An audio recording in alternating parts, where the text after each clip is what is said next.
Hi, good morning students. How are you all in this situation? Okay. Now today we are discussing about the complex number in the maths. Yet we completed some of the trigonometrical in the binomial section, and now let me proceed with another topic which is called as a complex number. Correct? Now just think, in the Cartesian coordinate system, when any particle P is associated with the two numbers A and B, we know that A associated with the x-axis and B associated with the y-axis. A जो है वो x को represent करता है, A x को represent करता है और B y को रिप्रेजेंट करता है। लेकिन x एक्सिस में उसकी सिचुएशन क्या है या उसकी वैल्यू क्या है, या B जो है वो सेकंड कोऑर्डिनेट हमेशा y एक्सिस का होता है। You know about this graphically from standard 9th. Now how to represent the complex number in this situation? Complex number is given by z, which is nothing but the symbol of the complex number. Z is equal to a plus ib,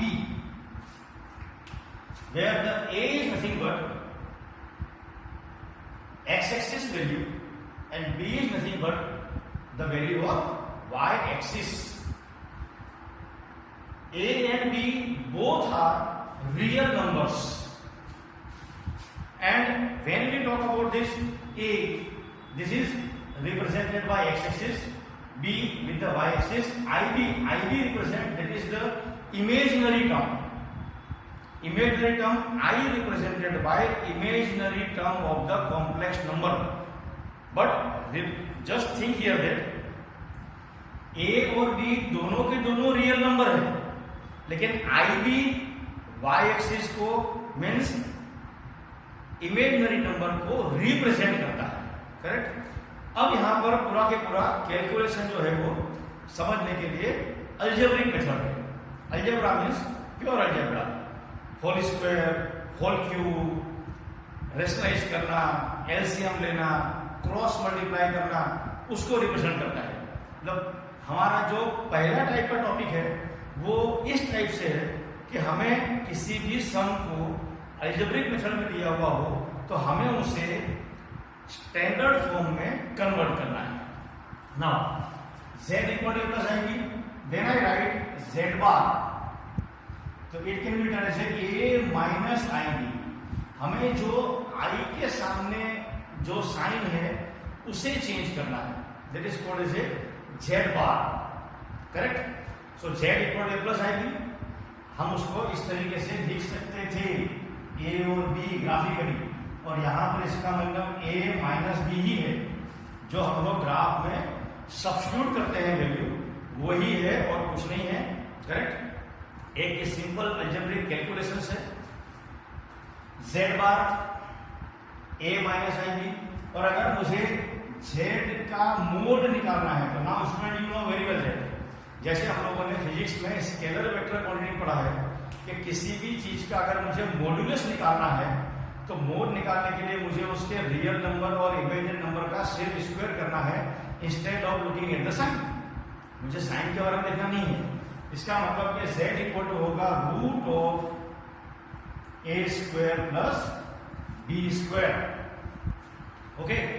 और हम लोगों ने physics में एक angle find किया था जब हम r निकालते थे, rx, ry, tan theta is equal to tan inverse theta is equal to tan inverse ry by rx। तो वही टर्म है, लेकिन हम उसको यहाँ पे नाम देंगे theta equal to tan inverse b by a। तो हमारा आज का मेन एम जो है वो यही है कि कोई भी अलजेब्रिक फॉर्म में अगर मुझे एक्सप्रेशन दिया हुआ है तो उस एक्सप्रेशन को मुझे स्टैंडर्ड फॉर्म में कन्वर्ट करना है, उसका मोड निकालना है, उसके बार की वैल्यू निकालनी है। बार मतलब कॉम्प्लेक्स कॉन्जुगेट का हम इसे नाम दे देंगे conjugate of z, conjugate. Correct? फिर हम उसका मोड निकाल सकते हैं और हम थीटा को नाम दे देंगे आर्ग्यूमेंट। ठीक है, जब आर्ग्यूमेंट z लिखा होगा तो इसका मतलब होगा theta equal to tan inverse b by a। Correct.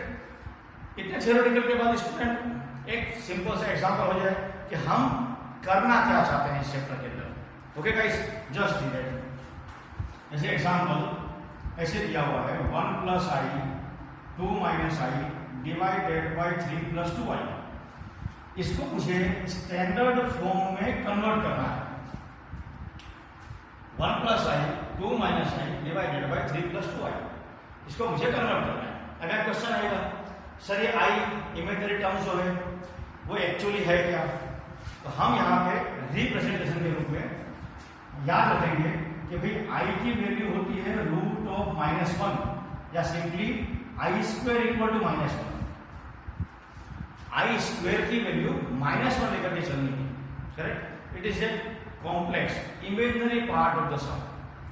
अब स्टूडेंट एक चीज ध्यान से देखिए, अगर i स्क्वायर की वैल्यू -1 है तो i क्यूब की वैल्यू होनी चाहिए -i, क्योंकि इसमें से i स्क्वायर को अलग कर दो और एक i को अलग कर दो। अब यहां समझा क्या जाएगा कि अगर सिर्फ हम यहां पे कुछ सम ले लेते हैं, i क्यूब में से एक i को अलग कर दिया तो i यहां पर रिप्रेजेंट हो गया और i स्क्वायर की वैल्यू हो गई -1। एक छोटे से टॉपिक को यहां पे डिस्कस करते हैं। सपोज i का पावर 126 है, जस्ट मैंने बड़ा नंबर ले लिया, i का पावर 126 है। अब i का पावर 126 इवन नंबर है, इवन नंबर है तो मुझे आंसर लिखना है 1। यहां मैंने आंसर लिख दिया 1 ध्यान से, क्योंकि हमको कैलकुलेशन में ये सब वैल्यू पुट करनी पड़ेगी। अब 126 को हमने 2 से डिवाइड करना है, क्योंकि i स्क्वायर की वैल्यू -1 है। 2 से डिवाइड कीजिए तो आंसर आएगा 63। 63 ऑड नंबर है, ऑड नंबर है इसलिए हम यहां पे आंसर लिखेंगे -1। इवन आता है तो +1, ऑड आता है तो -1। एक और देख लेते हैं। सपोज i का पावर है 28, तो 28 इवन नंबर है, इवन नंबर है इसलिए मुझे आंसर लिखना है 1। ओके गाइस, अब 28 को आपको 2 से डिवाइड करना है तो क्या आएगा स्टूडेंट्स 14। अब 14 इवन नंबर है, इवन नंबर है तो मुझे यहां पे लिखना है +1। ये चीज समझने की बहुत ज्यादा जरूरत है स्टूडेंट्स। ठीक है, इवन अगर पावर i का है तो मुझे आंसर 1 लिखना है, लेकिन आप तय करेंगे कि वो -1 या +1 कैसे आएगा, तो उसको 2 से डिवाइड करके देखिए। 2 से डिवाइड करने पर अगर ऑड नंबर आता है तो माइनस और इवन नंबर आता है तो प्लस। एक सिंपल एग्जांपल लेते हैं फिर से एक बार।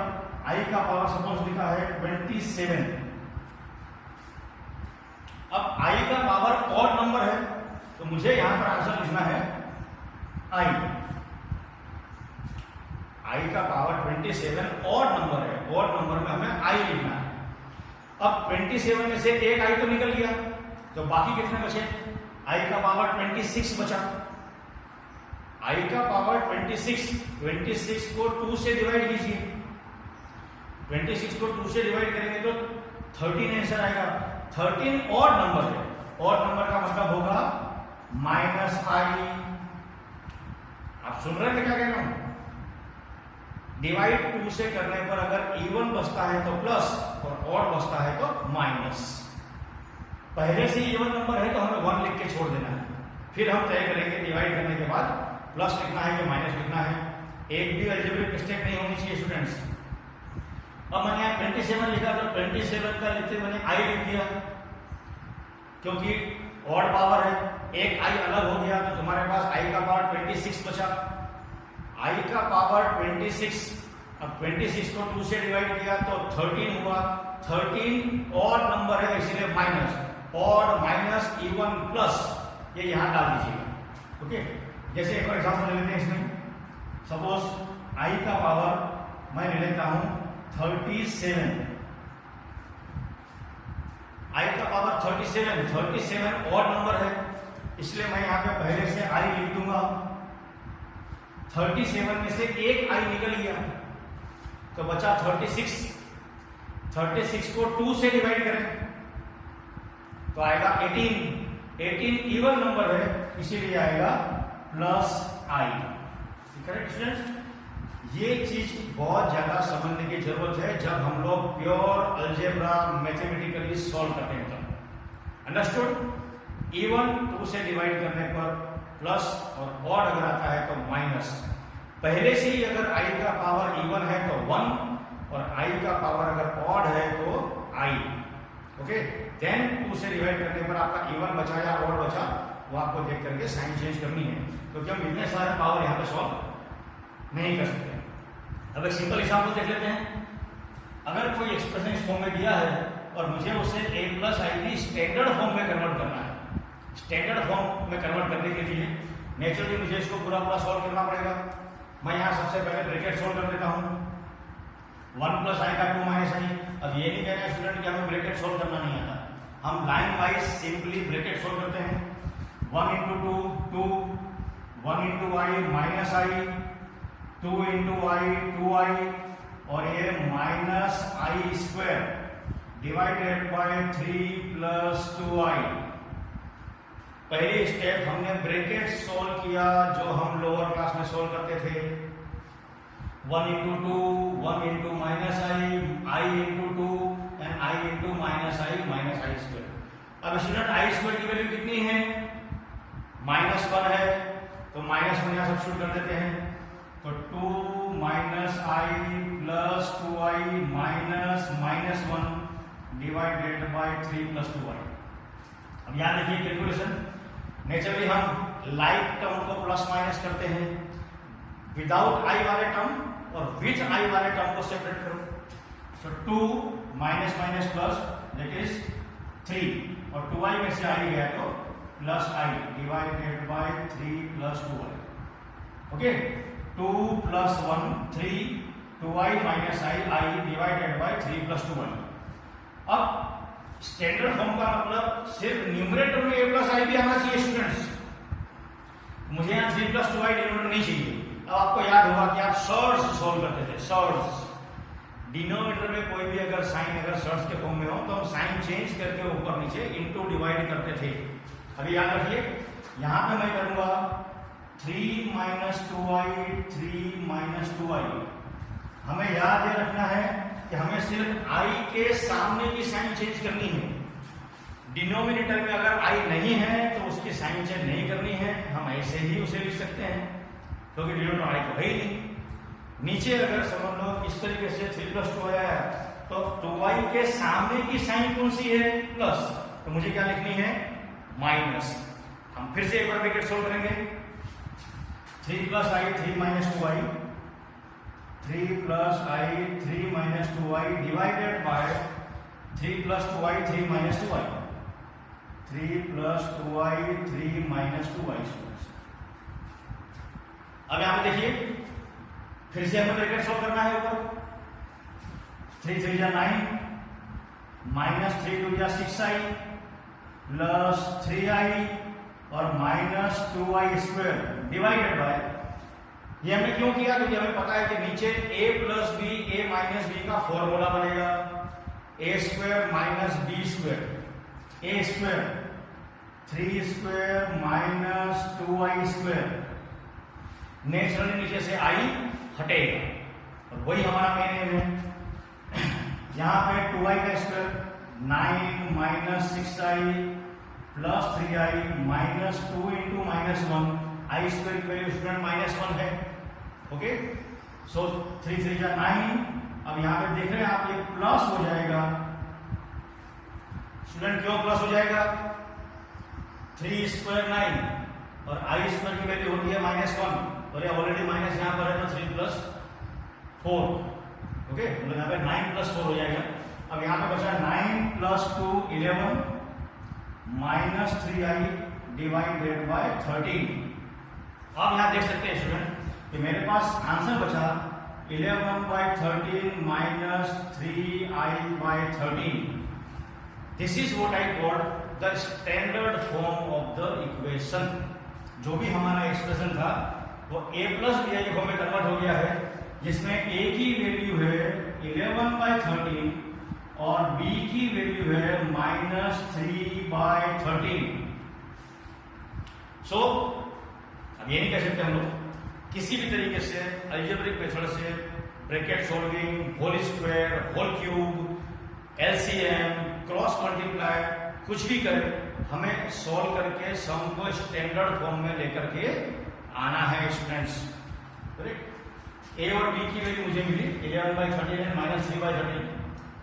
ये जेड की वैल्यू है, जेड इक्वल टू 11/13 -3/13i। अगर मुझे जेड बार निकालना है तो मैं लिखूंगा 11/13 + 3/13i। हमें i के सामने की साइन चेंज करनी है। Okay, so z bar equal to 11/13 minus था तो मैंने क्या कर दिया, प्लस कर दिया। This is called as a conjugate of the complex number. ये जेड था और ये जेड बार है।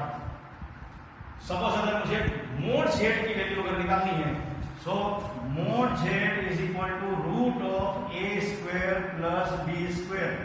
a स्क्वायर की वैल्यू स्टूडेंट्स क्या है 11/13। सो 121/169 प्लस, यहाँ हमेशा प्लस ही आएगा। Just remember the scalar vector, क्योंकि वो भी कहीं ना कहीं कार्टेशियन कोऑर्डिनेट सिस्टम ही था। b square value 9/169।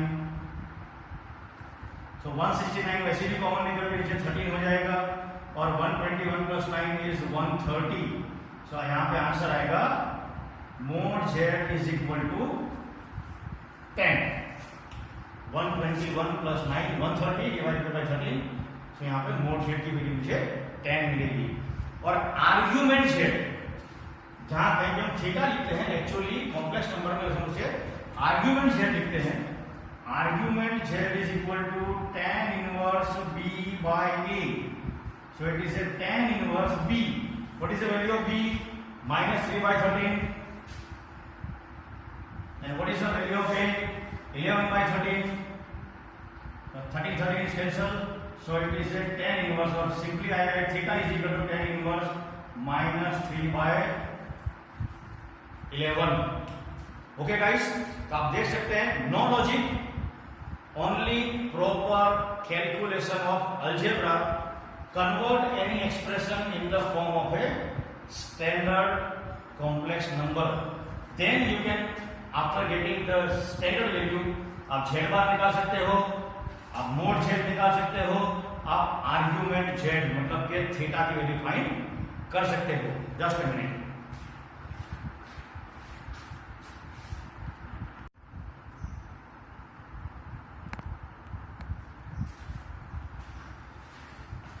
Students, let me have 2 more examples on this complex number. I told you it is just a algebraic method to calculate and compare. Now just see here, I have given the simple expression, left hand side and the right hand side. In this, let me compare the term without I on the left hand side and without I the term in right hand side, and the term containing I with the left hand side in the right hand side. Then by method of algebra we can get the value of x and y. So here it is a question, find the value of x and y. Just open the bracket, 3x plus 6iy minus 2xi plus 6y equal to 4 plus 3i. Okay student, I have just solved the bracket. मैंने सिर्फ bracket खोला है। अब मैं left hand side right hand side में ये देखूंगा कि बगैर आई वाले टर्म कौन से हैं और आई वाले टर्म कौन से हैं। बगैर आई वाले टर्म यहां पर है 3x plus 6y is equal to 4। Correct.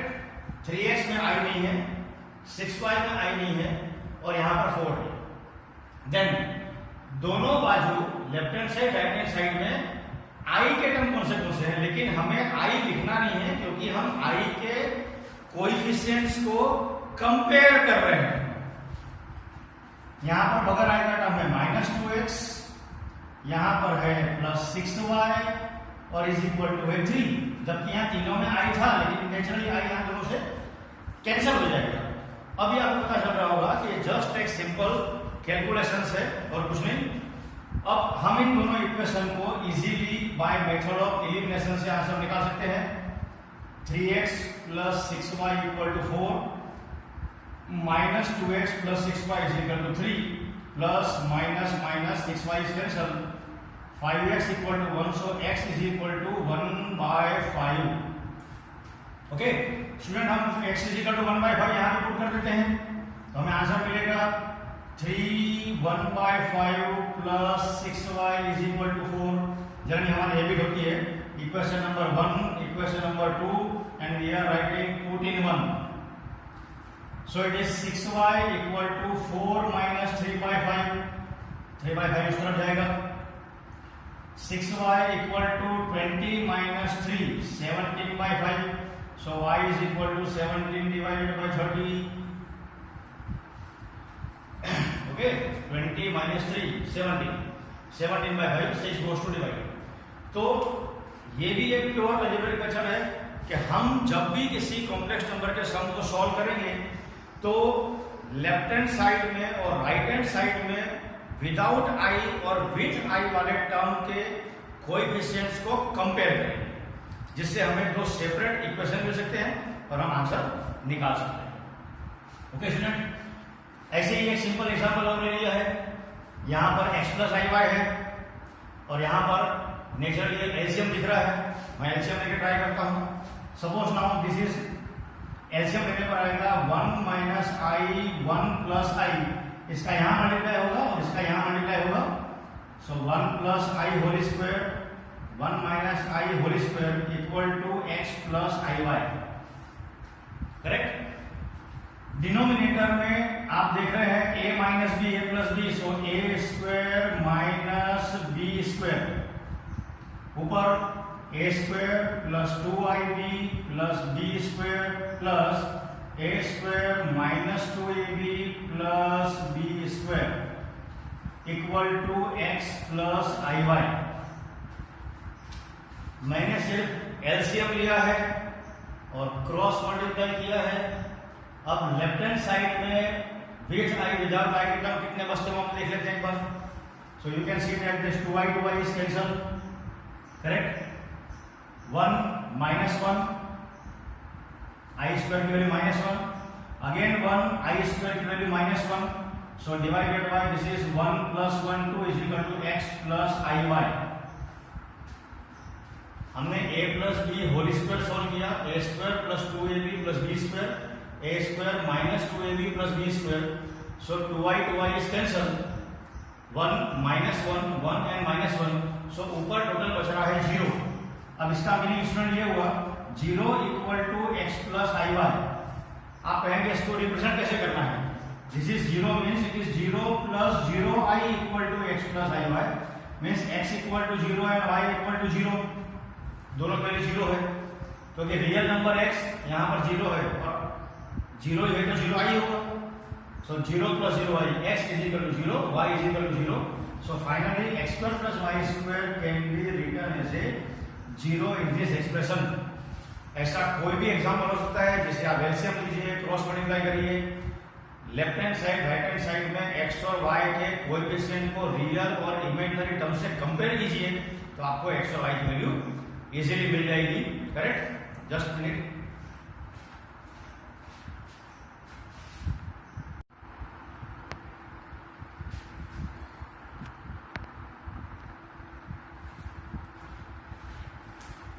Students और दो सम हम लोग यहां पर कॉम्प्लेक्स नंबर के अंदर में ट्राई करते हैं। Just a minute.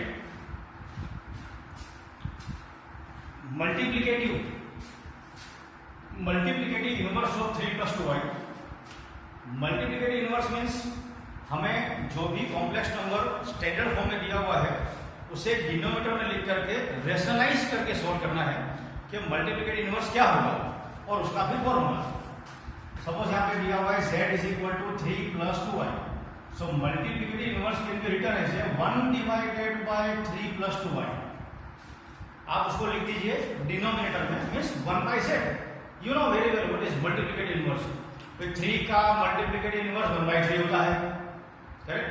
जैसे 7 का एडिटिव इनवर्स -7 होता है, करेक्ट. किसी भी नंबर का मल्टीप्लिकेटिव इनवर्स मतलब डिनोमिनेटर में उसे सॉल्व करना है, लेकिन मुझे आंसर को फिर से स्टैंडर्ड फॉर्म में चाहिए.